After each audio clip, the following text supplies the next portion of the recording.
أعوذ بالله من الشيطان الرجيم. بسم الله الرحمن الرحيم. الحمد لله رب العالمين والصلاة والسلام على رسول الله الأمين. اليوم الجمعة 9/6/2023. الرسالة دي إن شاء الله تكون قصيرة ونشيطة نستفيد من يوم الجمعة دي. والناس طبعا بيدعوا، لكن كما بينا من السابق إنه الدعاء محتاج لأسباب ومحتاج لعمل. ما في إنسان هو ما تزوج بيسأل الله يدي الذرية، الزوج بيسأل الله يتزوج بعدين يسأل يدي الذرية، فالناس لازم يعملوا شوية يعني.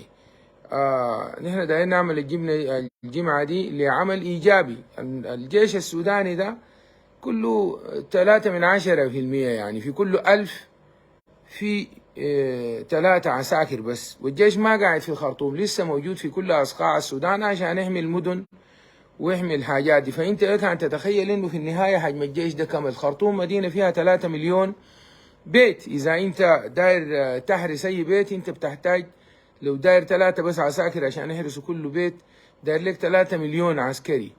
والناس شايفهم استبطأوا النصر طبعا واستبطأوا كده، ودي الطريقه بتاعت الحرب بتاعت المدن الناس ابتدعوها، لانه ما في سابقه هنا، ما في اي حرب في التاريخ قامت مدينه هجمت من الداخل.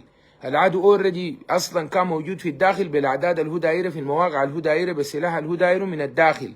ولذلك يعني كون الناس هسه الليله دي الجمعه الثامنه او كده شهرين وقرابه الشهرين الا ايام، والحمد لله المدينه مبانيها كما هي والبنيه التحتيه كما هي، والجيش كان قادر على انه يدك العدو ده دكا دكا. ولكن زي ما عارفين العدو بقى يستخدم منازل المواطنين واستخدم المنشآت المدنية، المستشفيات، محطات الموية، محطات الكهرباء، الجامعات كده، يعني يتخفى من الجيش. وهو محاربته مع الجيش ما بيمرق للجيش في معسكرات الجيش اللي هي في الغالب العام خارج الخرطوم عشان يقاتلوا. وبالتالي وجوده في الأحياء السكنية وهو بيتعامل مع الجيش أو مع الطيارة أو مع كده، هو بعرض الأحياء دي كلها للخطر. هو جاي يحمي المواطنين بيقولوا هو جاهزية وكده، لكن انت لما نتعامل معاك الجيش وانت داخل الأحياء معناتها حيضرب الأحياء، حيضرب المواطنين، معناتها كده. وده طبعا منتهى الجبن ومنتهى الخوف ومنتهى العار. فنحن دايرين في الجمعة دي حركة إيجابية. الناس الليلة حيمشوا الصلاة، من الصلاة الناس تطلع مواكب من الجوامع كلها، من الجوامع يمشوا للمتمردين ديل، عارفين البيوت اللي فيها المتمردين، بيت بيت هاشتاج اطلعوا لنا من بيوتنا ورجعوا لنا اموالنا، اطلعوا من بيوتنا ورجعوا لنا اموالنا. الناس يمشوا بجلاليبهم دي، كل جامع يمشي في اي حي، ابدو الولايه دي من اي حته، ابدوها من الكدر، الحلفايه، شمبات، المزاد، الشعبيه، الدناقله، الصبابي، حله حمد، شرق النيل، كافوري، مدينة النصر، حلة كوكو، الحاج يوسف، السوبة شرق، سوبة غريب، الأزهري، المعمورة، الرياض، العمارات، نمرة 3، نمرة 2، جبرة، أبو حمامة، الحلة الجديدة، الشجرة، اللاماب، تمشوا الكلاكلات، الدخينات، تريعة البج. امرقوا لنا من بيوتنا ورجعوا لنا اموالنا، امرقوا من بيوتنا ورجعوا لنا اموالنا. امرقوا عليهم كده، ده امشوا بالغرب، في صالحة، في الثورات، في الفتح، في السوق الشعبي، في سوق ليبيا، في المنصورة، في مبدة، في اي حتة امشوا ليهم في محلهم. امشوا من الجوامع، اي جامع موكب، اتلملموا، امشوا بيت بيت، عارفين انهم قاعدين في البيوت. اطلعوا من بيوتنا، اطلعوا من بيوتنا، ما دايرين انكم رجعوا لنا حقنا. انتوا كنتوا دايرين تحمونا، انتوا بتعرضوا فينا للخطر. معلش عذرا في تليفون خشه. انتوا بتعرضوا في بيوتنا للخطر، انتوا ما بتحموا فينا، انتوا نهبتوا اموالنا. اطلعوا لنا من بيوتنا، اطلعوا لنا من المستشفيات، اطلعوا من محطات الكهرباء، اطلعوا من محطات المويه، اطلعوا قاتلوا الجيش في النقعه، امشوا له هناك، امرقوا من بيوتنا. وده يكون بمثابه انذار نهائي من المواطنين. الشمس غابت الليله دي الجمعه دي، الشمس غابت، طلعوا ما طلعوا اي مواطن، اعملوا زي ما بعملوا الفلسطينيين مع الاسرائيليين. الاسرائيليين دول محتلين فلسطين دي لها 70 سنه، قاعدين يجوا في بيوتهم، بيجوا في رام الله، بيجوا في غزه، بيجوا في اي حته في الخليل. الاسرائيلي الشعب الفلسطيني ما بيستسلموا، بيجوا بعربات مدرعه وعربات مصفحه. الفلسطينيين بيقاتلوهم، بيفلقون بالحجار، بيفلقون بالمولوتوف من شبابيك، من البيوت حقتهم. فلقوهم بالليل ده بالمولوتوف ده، احرقون اخرجوهم. من الحاجات المعطله الجيش انه الناس دي انتشروا في الاحياء وطلعوا في العمارات وبقوا قناصه. الجيش عنده طريقه للتعامل مع الموضوع ده، لكن حتكون بطيئه والناس شفقانه للنصر. من المغرب تاني نفس الناس اللي اتجمعوا ديل ويقودوهم شيوخ المساجد ويقودون مشايخهم ويقودون قاده الاحياء، امشوا نفس البيوت اللي ما مرقوا منها دي احرقوها، احرقون جوا. الحياه طعمها شنو؟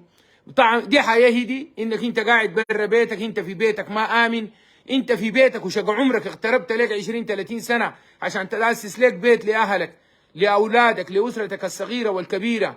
يستباح كل بيتك، تستباح غرف نومك، تستباح اثاثاتك، تلفزيوناتك، ثلاجاتك، عرباتك. الحياه طعمها شنو؟ والناس اللي رجعوا ومرقوا وصلوا اهلنا الشماليه والجزيره والمرقوا حتى برا السودان.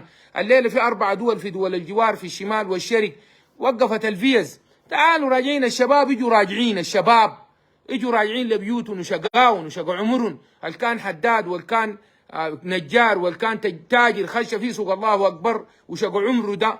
الحياه طعمها شنو؟ انت مستني منو انه يمرقون لك من البيوت؟ الجيش شغال هاي، لكن الموضوع ده حياخذ زمن، ممكن جدا ياخذ زمن. لا يعلم النصر بساعة النصر الا الله. تعالوا موتوا في حقكم ده. اي ابو يموت في حقه، اي اخو يموت قدام اخواته ويدفنوا جوا الحوش ده، الشهيد يدفن جوا الحوش، يظل يوم الدين مفخره لبناته ديل ولاخواته انه ده اخونا مات فينا دافنينه جوا بيوتنا دي. امرقوا عليهم زي ما الفلسطينيين بيمرقوا على الاسرائيليين في بيوتهم. من بيوتكم بالمولوتوف بالرصاص باللي عنده ذخيره اللي عنده خرطوش اللي عنده طبنجه، ضيقوا عليهم الحته لانه ديل جبناء. ديل جبناء، لو ما جبناء ما بيتضاروا في بيوتكم من الجيش، لو ما جبناء ما بيتضاروا في المستشفيات من الجيش، لو ما جبناء ما بيقطعوا المويه عن المواطنين العزل. اكبر 3 محطات مويه محتله الان لها غريب شهرين معطلين المويه عن اكثر من 5 مليون مواطن. ما بيحتلوا الكهرباء المركزيه وقاطعين الكهرباء عن احياء كامله عن الخرطوم. ما لو هم ما جبناء ما بيدمروا الجامعات، ما بيدمروا التراث حقنا ولا التاريخ حقنا ولا متاحفنا ولا بنك الدم المركزي ولا استاك ولا مستشفياتنا، ما بيدمروا منشآتنا المدنيه، ما بيحرقوا الارشيف، ما بيمشوا يحرقوا الارشيف حق السودان، ما بيعطلوا منشآتنا المدنيه. انت جاي تحملين المدنيه وانت بتعطل فيها وبتحرق فيها. هاشتاج اطلعوا لنا من بيوتنا، رجعوا لنا قروشنا. طلعوا ما طلعوا، الليله دي الناس يبدوا فيهم مع الجيش، والجيش جايون.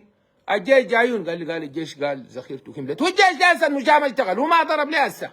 الشغل ده كله شغاله والطياره شغاله ساره من فوق ليه هسه. الجيش جايك وقاعد وانتوا عارفين انه جايكم، والجيش مكتمل. جايكم 200 اصلا ما حتعرفوها، وحيدقكم كيف اصلا ما حتعرفوها. خلوا الجيش بيشتغل شغله، لكن انتوا كمواطنين ابروا ذمتكم قدام الله. الجهاد جاكم في خشم بيوتكم. روى البخاري ومسلم يخرج في اخر الزمان خارجه فرقه احداث اسنان صغار 13 سنه 18 سنه 17 سنه سفهاء الاحلام. الواحد ما عارف روحه وين ولا عارف روحه بيعمل في شنو. يهتك الاعراض ويتسلى بذلك، ينهب اموال الناس ويتسلى بذلك، يخرب البيوت والمنازل ويتسلى بذلك، يخرب المنشآت ويتسلى ويفتخر بذلك، وتصور بموبايلات وسيلفي. سفهاء الاحلام يقولون بقول خير البريه ويكبروا ويسووا، يخرجون من الدين كما يخرج السهم من المرقال لا يجاوز حناجرهم. اللي بيقولوا ده وتكبير وكلام اللي بيقولوا ده لا يجاوز حناجرهم. يخرجون من السهم كما يخرج من الدين كما يخرج السهم من الرميه. قاتلوهم فإن من قاتلهم له أجر إلى يوم القيامة. ملعونين أينما ثقفوا أخذوا وقتلوا تقتيلا. ربنا قال كده. انتوا عارفين الكلام ده، وعارفين المنافقين والعملاء الشغالين معاهم وبدلوا على بيوتكم، وهم بسببهم بيوتكم خربت. ما ميزوا بأي حاجة. بيوروا ما قال بيوت كيزان، لا، بيوروا البيوت الناس اللي عندهم ثروة والناس اللي عندهم مال والناس اللي عندهم عربات عشان ينهبوها، وبياخذوا حقهم قروش وبياخذوا آيس وبياخذوا مخدرات. ديل أبدوا برضه بحربهم، أمرقوا لهم من كل فج، من أي شارع، من أي زقاق، ضيقوا عليهم الحياة. والجيش شغال، استبشروا. ناس الجيش خلونا يشتغلوا شغلنا الفني بالطريقة اللي حافظوا بيها على منشآت البلد وعلى البنية التحتية بتاعت البلد وعلى بيوتكم ما تتضرر وما تكسر. عرفتها؟ شغالين وهن حققوا في العدو خسارات ما بتنعد. وانتم شايفين البيوت الآن ما أصبحت في عربات مقاتلة، قليلة جدا، قليلة. العربات في بحري كلها من الكدر ولحد حلة حمد ما تصل لها 20 عربية مقاتلة خلاص، وتفرقت بين كل عربية وعربية كده، وملبدين تحت الشجر وملبدين في الحيشان وملبدين في المستشفيات. ما في. بيقوا راكبين عربات المواطنين، هاشتاج رجعوا لنا عرباتنا، راكبين مواطن المواطنين رجعوا لنا مواطننا. ما في تاني. ما تخافوا، ما تخاف. انزع الخوف ده من قلبك، اعمل شيء واسأل الله النصر. قال قوم موسى إنا لمدركون. ده البحر وده فرعون. موسى قال كلا إن معي ربي سيهدين. لما تاخذ بالأسباب، لما الضيق يصل منتهاه، لما تبذل جميع أسبابك، لما تسأل الله، الله بنزل لك النصر. الله بنزل لك النصر. المدينة ما كان فيها جيش. لما جاءت أحد الرسول صلى الله عليه وسلم ما عنده جيش، منو القائد ومنو الأمير ومنو خرجوا شباب ورجال المدينة هنا اللي خرجوا، وخرجوا النساء. نسيبة دي الرسول صلى الله عليه وسلم قال أينما التفت في أحد لقاها هو طلحة. لما انكسر المسلمين يدفعوا عن نفسهم، خطباء المساجد يحدثوا الناس عن العدو الصايل ده. يا الجهاد فرض عين، ده دين، دي آخرة. أنت خايف تموت، حتموت، حتلاقي الله بطريقتك دي. أنت خايف تموت، دي طريقة بتاعت حياة تعيش بها، الزلة دي. ما ترك قوم من الجهاد إلا ذلوا أو إلا ذلوا، دي الذلة. أنت فايد تعبك لمنو؟ المدينة ما كان فيها جيش، خرجت المدينة لملاقاة كل الكفار. أي زول يستطيع يحمل السلاح في بدر، أي زول يستطيع يحمل السلاح قاتل. أي إنسان يستطيع يحمل السلاح أمرقوا قاتلوا عن حقكم، موتوا. أهلكم المرقوا قريب يجوكم يفزعوكم. ما هم قاعدين يعملوا فزع هسه، ما قاعدين يعملوا فزع. أنت قاعد لأخوانك، ولا هنا في الجزيرة برضه، في بتري، في المسيد، في المسعودية، في الكاملين، في أي حتة قاعدين فيها، قاعدين في الشجر وفي الجناين. امرقوهم من جناينكم، امرقوهم من حقكم، امرقوهم من بيوتكم. شلون بالملك يدويز ولا شايل موبايل؟ ما بيقدر يكاتل، ما بيقدر يهتف، يشيل موبايل، يرفعوا الكلام ده لايف، خلون يستشهدوا قدام الكاميرات للعالم كله لايف، عشان الناس يعرفوا منو هو الخاين، عشان الناس يعرفوا منو قاعد بيهتك الاعراض والبنهب والبروع، وبيجي يدعي يقول انا داير اجيب الديمقراطيه والمدنيه وداير احفظها من الناس. اخرجوا عليهم في هذه الجمعه. وخطاب برضه للدعم السريع وللصليب الاحمر، انا وجهته قبل كده. الدعم السريع الفك دكتور مجدي وقال دي مبادره انسانيه، وهو نشر فيديوهات للواء طبيب الصادق ابراهيم عثمان وللمقدم طبيب محمد عثمان قبل شهر من قبض الدكتور مجدي. ما فكيتهم ليه؟ تمسك النصراني، انت مشكلتك مع المسلمين يعني، وللصليب الاحمر انت بيفك النصراني ويخلي ليه هسه الاطباء ديل محجوزين؟ ليه؟ عشان اوريك العالم بيقيس بكم مقيال، عشان اوريك العالم كله عارف من هو المعتدي. وللاسف في دول تقول لك قوات في زي عسكري، قوات في زي عسكري شنو؟ ما المعركه بين السودان وجيشه وشعبه وبين الدعم السريع، وان كان ما فضل لهم زي. لو لاحظتوا في معاركنا الاخيره بيقولوا لابسين ملكي، بناطلين، قمصان، تريننج سوت، لكن الكدمون حقه ده ما بخليه. معروف الدعامي، معروف الدعامه، سلاحهم معروفين، العالم شايف وقلبه يقول كلمه الحق، لانه في نفوسهم شيء، في نفوسهم ما دايرين للبلد دي يقوم فيها لا اله الا الله، ما دايرين لاهل السودان اللي اختاروا الاسلام ده انه يقوموا بالاسلام ده. الاسلام ده عنده ضريبه وسلعه الله غاليه، الا ان سلعه الله الجنه، الا ان سلعه الله غاليه، الا ان سلعه الله الجنه، الا ان سلعه الله غاليه، الا ان سلعه الله الجنه. والجهاد هو سنه الرسول صلى الله عليه وسلم، الجهاد هو سنه الرسول صلى الله عليه وسلم. خاض بنفسه 27 28 معركه، كان يخرج في كل شهر سريه. اعلى سنام الاسلام، اعلى سنام الدين ده هو الجهاد. جاكم في خشوم بيوتكم، قاتلوا بما تستطيعوا. ربنا ما كلفك الا يكون عندك ثنائي ولا دوشكا ولا رباعي ولا قرنوف. ربنا قال عدوا لهم ما استطعتم من قوه. المدينه دي لما مرقت في يحد ولما مرقت في الاحزاب عشان تقاتل العدو، ما كان عندهم العتاد ولا السلاح ولا العدد. الاحزاب جو ب10,000 حاصروا المدينه من كل اتجاه، والمسلمين كانوا 3,000، فيهم 2400 منافق. في النهايه انسحبوا، خلوا الرسول صلى الله عليه وسلم لوحده، فضل 600 راجل قصاد 400. لا عندهم خيل لا عندهم ابل كما عند الخوارج. ربنا منع المسلمين، ربنا حال بين المسلمين وبين الكفار، لأن الله يدافع عن الذين آمنوا. انت يا تبقى مؤمن مصدق بكلام الله، ان الله يدافع عن الذين آمنوا، وانت لو مؤمن الله حيدافع عنك. الله قال كده، كان حقا علينا نصر المؤمنين وكذلك ننجي المؤمنين.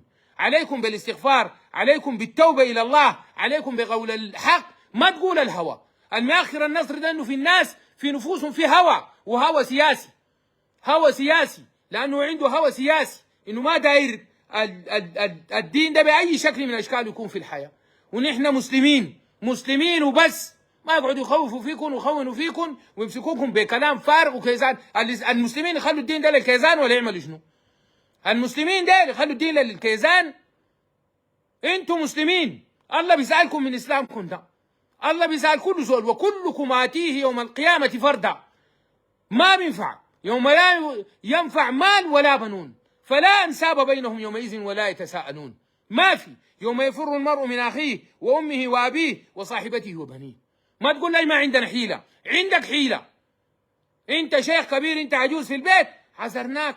لكن قول الكلمه بتاعت الحق، قول لهم انتوا كنتوا دايرين تحمونا، انتوا جايين في بيوتنا ليه؟ انتوا هاتكين اعراضنا ماخدين حقنا ليه؟ شايلين قروشنا ونهبين ذهبنا ونهبين منشاتنا ليه؟ امركم من بيوتنا. دي كلمه فيها حاجه، وهو قال جاي يحميك. اما الشباب يبرئوا ذمتهم، موت قبل ما تشوف اختك دي بيغتصبوها، موت قدامها خليها تفتخر، بعد ده اللي بيحصل لها تفتخر، راسها مرفوع لا يوم الدين حتى وين اغتصبت، لانه اخوها ولا ابوها ولا ود عمها ولا جارها مات قدامها. موتوا يا اخي، الناس يموتوا في حقهم، دايرين تدافعوا عن نفسكم 200. ما طعم الحياه دي هسه ما مسخت عليكم؟ ما انتوا قاعدين وشايفين بيوتكم في اللايفات بتكسر وتهتك، وعرباتكم بتنهب، واموالكم وخزانكم وشقع عمركم شايفينه قدام عينكم بيوزع. دي ما حسره؟ ليه تموتوا بحسرتكم؟ ليه تموتوا بحسرتكم؟ موت بانك بردت بطنك يا اخي، وربنا ناصرك. ربنا قال قاتلوهم يعذبهم الله بايديكم ويخزهم وينصركم عليهم ويشفي صدور قوم مؤمنين ويذهب غيظ قلوبهم. ده وعد الله. وعد الله قال ان الذين كفروا ينفقون اموالهم ليصدوا عن سبيل الله فسينفقونها ثم تكون عليهم حسرة ثم يغلبون والذين كفروا الى جهنم يحشرون. الذين قال لهم الناس ان الناس قد جمعوا لكم فاخشوهم فزادهم ايمانا وقالوا حسبنا الله ونعم الوكيل فانقلبوا بنعمة من الله وفضل لم يمسسهم سوء. انت مصدق الله ولا شايف الله كذاب؟ الله قال كده، قول حسبنا الله ونعم الوكيل وسوي الدار تسوي فيه، تنقلب بنعمة من الله وفضل وترجع حقك وتعيش بعزة وتكون شاركت في النصر ده. والجيش اللي هو ما تعمل 3 في كل 1000 ده عرفتوا قيمته يوم المعركة دي تنتهي. وهسه طوال الناس يمشوا يتجندوا في الجيش ده. الأسرة اللي فيها 5 تطلع 1 واللي فيها 10 تطلع 2 و3 عشان تحموا أنفسكم، لأنه العدو جاي أكبر من العدو الهسه ده كتير. دي ما مخلب غيط المتمرد الدعم السريع ده ودقلوا ديل الجو ده مخلب غيط، ليه مخلب غيط أكبر منه. لكن الزول العامل المخطط الكبير ما بيقنع جاي. لو فشل المخطط ده حيجيكم عديل زي ما جا كيتشينر، حيجيكم عديل. المعركة الأكبر لسه ما بدت وحتبدأ. أنا بكلمكم الكلام ده، فالناس يبقوا جهاد صحيح. ده أنا وأوان الجهاد. ما حتلقوا فتوى تبري ذمتكم يا جماعة. امشوا موتوا في حقكم ده في بيوتكم، ما تموتوا في الشارع، موتوا في حقكم ده. اخرجوهم، هاشتاج اطلعوا من بيوتنا، رجعوا لنا حقنا بالملكي. مرقوا ما مرقوا اشتغلوا معاهم زي ما بيشتغلوا الفلسطينيين ديل. العالم كله محاصرون، العالم مقاطعون، بانين لهم سور خرساني على حدودهم عمقه 50 متر بالحديد والفولاذ. البحر محاصر، ما استسلموا وما خنعوا، صنعوا سلاح بايديهم، دخلوا سلاح، قاتلوا من بيوتهم، بيقاتلوا بالحجاره، سوره الحجاره الاولى والثانيه والرابعه، وفي النهايه بيقوا يمتلكوا سلاح وبيقوا يصنعوا سلاح وبيرمون. وانا رفعت لكم الهاشتاج عربيه مصفحه، عارفه المولوتوف ده ما هيحرقها، لكن بيرميه من الشباك، هم عايشين بيرميهم من الشبابيك، المواطنين بيرمون بالمولوتوف. المولوتوف ده للاند كروزر بيقومها، بيحرقها نهائي. اقول ما تسمعون واستغفر الله العظيم لي ولكم فاستغفروه انه هو الغفور الرحيم. اللهم الا هل بلغت اللهم فاشهد، اللهم الا هل بلغت اللهم فاشهد، اللهم الا هل بلغت اللهم فاشهد. السلام عليكم ورحمة الله وبركاته.